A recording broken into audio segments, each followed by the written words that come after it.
Hello साथियों, welcome to Young Minds Academy. स्वागत है आप सभी का आपके अपने प्यारे से चैनल यंग माइंड्स एकेडमी में।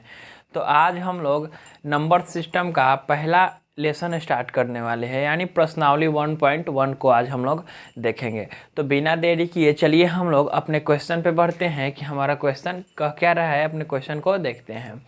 तो हमारा क्वेश्चन कह रहा है कि क्या शून्य एक परिमेय संख्या है, क्या इसे p/q के रूप में लिख सकते हैं, हाँ या नहीं। यही हमें बताना है कि क्या शून्य यानी क्या जीरो एक परिमेय संख्या है और इसे p/q के रूप में लिख सकते हैं या नहीं। क्योंकि हम लोगों ने पढ़ा है कि जो भी परिमेय संख्या होगा उसे किस रूप फॉर्म में हम लोग लिख सकते हैं, p/q के फॉर्म में लिख सकते हैं। तो वही हमें प्रूफ करना है कि क्या शून्य को भी हम लोग p/q के फॉर्म में लिख सकते हैं। तो आइए देखते हैं। देखिए, अगर बात करें शून्य की, अगर जीरो की बात करें हम लोग, तो जीरो को अगर हम लोग 0/1 लिखते हैं तो क्या कोई फर्क पड़ने वाला है? फर्क नहीं पड़ेगा। क्यों? क्योंकि 0/1 भी जीरो ही होता है। अगर 0/2 इसको लिख दिया जाए या 0/3 लिख दिया जाए, 0/40 या 0 समथिंग कुछ भी लिख दिया जाए, कुछ भी, यानी p/q के फॉर्म में इसे हम लोग कुछ भी लिखते हैं तो इसका वैल्यू क्या आ रहा है? इसका वैल्यू तो जीरो ही आ रहा है। यानी जीरो को हम लोग p/q के फॉर्म में लिख सकते हैं। और जिस नंबर को हम लोग p/q के फॉर्म में लिख सकते हैं वो नंबर हमारा क्या कहलाता है? परिमेय संख्या। वो संख्या क्या कहलाता है? परिमेय कहलाता है। परिमेय यानी रेशनल नंबर कहलाता है। यानी जीरो को हम लोग p/q के फॉर्म में लिख सकते हैं और जीरो एक परिमेय संख्या है। आप लोग समझ गए होंगे। सेकेंड नंबर हमारा बोल रहा है कि 3 और 4 के बीच में 6 परिमेय संख्या ज्ञात कीजिए। देखिए, 3 और 4 के बीच में हमें कितना परिमेय संख्या निकालना है? 6 परिमेय संख्या निकालना है। तो परिमेय संख्या निकालने की विधि मैं आप लोगों को दो तरीके से बताऊंगा कि हम किस प्रकार से, यानी किस किस तरह से इन दोनों के बीच में 6 परिमेय संख्या निकाल सकते हैं। मैंने पहले भी बताया था कि किसी भी दो परिमेय संख्या के बीच में बहुत सारे परिमेय संख्या यानी अनंत परिमेय संख्याएं होती है। और हमें निकालना क्या है? 3 और 4 के बीच में सिर्फ हमें कितना परिमेय संख्या निकालना है? सिर्फ 6 निकालना है। यानी समुद्र में से सिर्फ 1 गिलास पानी हम लोगों को चाहिए। तो इस तरह से भी हम लोग लिख सकते हैं। देखिए, 3 से बड़ा 3, देखिए 3 और 4 के बीच में नंबर हमें लिखना है। तो 3.1, 3.2, 3.3, 3.4, 3.5 और 3.6। 1 2 3 4 5 6 हमारा हो गया। और इसको हम लोग लिख सकते हैं 31/10, 32/10, 33/10, 34/10, 35/10 और 36/10। क्या हो गया? 3 और 4 के बीच में हमारी परिमेय संख्याएं हो गई। या तो इस तरह से भी हम लोग निकाल सकते हैं कि अगर 3 और 4 के बीच में हमें कितना परिमेय संख्या निकालना है? 6 परिमेय संख्या निकालना है। तो आइए उसे देखते हैं कि 6 परिमेय संख्या हम लोग और किस तरह से निकाल सकते हैं। देखिए, 6 हमें निकालना है तो 3 और 4 में हम लोग ऊपर नीचे 7 से गुना कर देते हैं। नीचे कुछ नहीं तो 1, तो नीचे 7 से, ऊपर 7 से और नीचे भी 7 से। 6 निकालना है तो उससे 1 डिजिट बढ़ा लेंगे और 7 से हम लोग गुना कर देंगे। अब देखिए क्या हो गया? 21/7 और इधर क्या हो गया? 28/7। 21/7 और 28/7, इसके बीच में हमें 6 परिमेय संख्या लिखना है। तो क्या? 22/7, 23/7, 24/7, 25/7, 26/7 और 27/7। 1 2 3 4 5 6 परिमेय संख्या हमारी इस तरह से भी निकल गई। तो आशा करता हूं कि आप लोगों को ये सब समझ में आ रहा होगा। अब चलिए हम लोग अपने तीसरे क्वेश्चन को देखते हैं। तीसरा क्वेश्चन है हमारा कि 3/5 और 4/5 के बीच में 5 परिमेय संख्या निकाले। तीसरा क्वेश्चन बोल रहा है कि 3/5 और 4/5 के बीच में कितना परिमेय संख्या हमें निकालना है? 5 परिमेय संख्या निकालना है। और 3/5 और 4/5 के बीच में परिमेय संख्या कितनी होगी?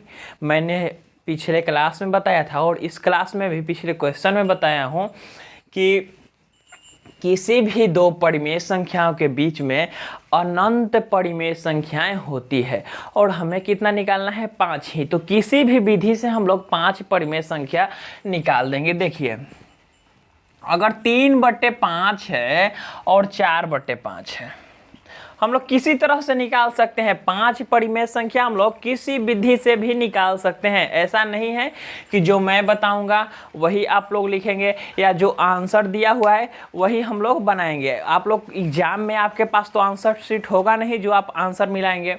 आप किसी भी तरीके से 5 परिमेय संख्या निकाल के वहाँ पे दीजिएगा। अगर आपका आंसर सही होगा तो आपको मार्क्स मिलेगा, यानी आंसर मिलाने की हमें कोई ज़रूरत नहीं है। देखिए, हमें क्या करना है? हमें करना है ऊपर नीचे अगर 10 से गुना कर दें तो क्या हो जाएगा?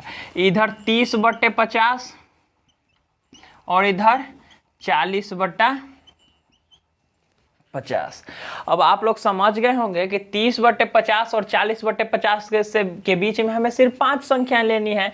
तो लिख सकते हैं 31/50, 32/50, 33/50, इसी तरह से 40 तक जा सकते हैं हम लोग। यानी जितनी भी परिमेय संख्याएं हैं हम लोग ले सकते हैं, या किसी भी अंक से हम लोग किसी भी नंबर से हम लोग गुना कर सकते हैं। ऊपर 7 से भी गुना कर सकते हैं, नीचे 7 से गुना कर सकते हैं, यानी 21/35। यहाँ पे ऊपर 7 से गुना कर दिए, नीचे 7 से गुना कर दिए, तो यहाँ 28/35। तो 21/35 और 28/35 के बीच में हमें 5 संख्या लिखना है। आप लोग समझ सकते हैं कि किसी भी तरह से हम लोग परिमेय संख्याओं को निकाल सकते हैं। तो चलिए अब हम लोग अपने चौथे क्वेश्चन को देखते हैं। 4 नंबर क्वेश्चन हमारा बोल रहा है कि नीचे दिए गए कथन सत्य है या असत्य, कारण के साथ उत्तर दीजिए। और पहला नंबर में दिया हुआ है कि प्रत्येक प्राकृत संख्या एक पूर्ण संख्या है। दिया हुआ है कि प्रत्येक जो नेचुरल नंबर है यानी प्राकृत संख्या है, क्या है? प्राकृत संख्या है। तो सबसे पहले प्राकृत संख्या और पूर्ण संख्या को हम लोग देखते हैं, क्योंकि पिछले क्लास में मैंने बताया था कि प्राकृत संख्या किसे कहते हैं और पूर्ण संख्या किसे कहते हैं। आशा करता हूं कि आप लोगों को याद भी होगा कि हम लोग प्राकृत संख्या 1, 2, 3 इसी तरह से बढ़ते चले जाते हैं, इसको हम लोग प्राकृत संख्या बोलते हैं। और पूर्ण संख्या जब 0 से स्टार्ट करते हैं तो हम लोग इसको पूर्ण संख्या बोलते हैं। तो बोल क्या रहेगा? प्रत्येक प्राकृत संख्या पूर्ण संख्या है। तो यहाँ से जितना भी नंबर आएगा वो इसमें भी आएगा, यानी ये कथन क्या है? सही है। और अगर बोल देता कि प्रत्येक पूर्ण संख्या क्या प्राकृत संख्या है तो क्या होता? गलत हो जाता। क्यों? क्योंकि प्रत्येक पूर्ण संख्या में एक ये वाला 0 भी आता है जो कि प्राकृत संख्या नहीं है। यानी अगर पूछे कि प्रत्येक पूर्ण संख्या क्या प्राकृत संख्या है तो गलत, और अगर पूछे कि क्या प्राकृत संख्या पूर्ण संख्या है तो क्या होगा? सही होगा। प्रत्येक प्राकृत संख्या हमारा पूर्ण संख्या है। अब चलिए देखते हैं हम लोग अपने सेकंड क्वेश्चन को। हमारा सेकंड क्वेश्चन बोल रहा है कि प्रत्येक पूर्णांक एक पूर्ण संख्या है। पूछ क्या रहा है? बोल रहा है कि प्रत्येक जो पूर्णांक है वो क्या है? पूर्ण संख्या है। अब हम लोग पूर्णांक को देखते हैं। पूर्णांक यानी इंटीजर के बारे में हम लोगों ने पढ़ा है इसके बेसिक्स में। हमने बताया था कि 0, 1, 2 इस तरह से इनफाइनाइट तक जाएगा। 0 से लेकर इधर कहाँ तक जाएगा? इनफाइनाइट तक। और माइनस को भी हम लोग इसमें ऐड कर देंगे, यानी माइनस भी, प्लस भी और जीरो भी, तीनों को मिला के हमारा क्या बनता है? पूर्णांक बनता है, यानी इंटीजर बनता है। तो अगर बात कह रहा है कि प्रत्येक पूर्णांक पूर्ण संख्या है, तो क्या माइनस वाली जितनी भी संख्याएं हैं वो पूर्ण संख्या में आ रही है? नहीं आ रही है। इसलिए हम लोग कहेंगे कि ये कथन गलत है। गलत क्यों है भाई? क्योंकि माइनस वाला जितना भी संख्या है वो तो इसमें आ ही नहीं रहा है। तो जब इसमें नहीं आएगा तो हम कैसे कह सकते हैं इसका सारा नंबर इसमें आएगा? जब हम लोग प्रूफ देख रहे हैं तो नहीं आ रहा है। तो अर्थात हम लोग कहेंगे कि ये कथन गलत है, क्योंकि प्रत्येक पूर्णांक संख्या जो है वो पूर्ण संख्या नहीं है। यही इसका उल्टा अगर बोल दे कि क्या प्रत्येक पूर्ण संख्या क्या पूर्णांक है, तो आंसर क्या होगा? आंसर होगा कि हाँ, प्रत्येक पूर्ण संख्या पूर्णांक है। क्यों? क्योंकि इसमें जितनी भी संख्याएं आएगी ऑलरेडी इसमें है, तो यानी ये कथन सही हो जाएगा। अब हम लोग तीसरे और आखिरी क्वेश्चन पे चलते हैं और देखते हैं ये बोल क्या रहा है।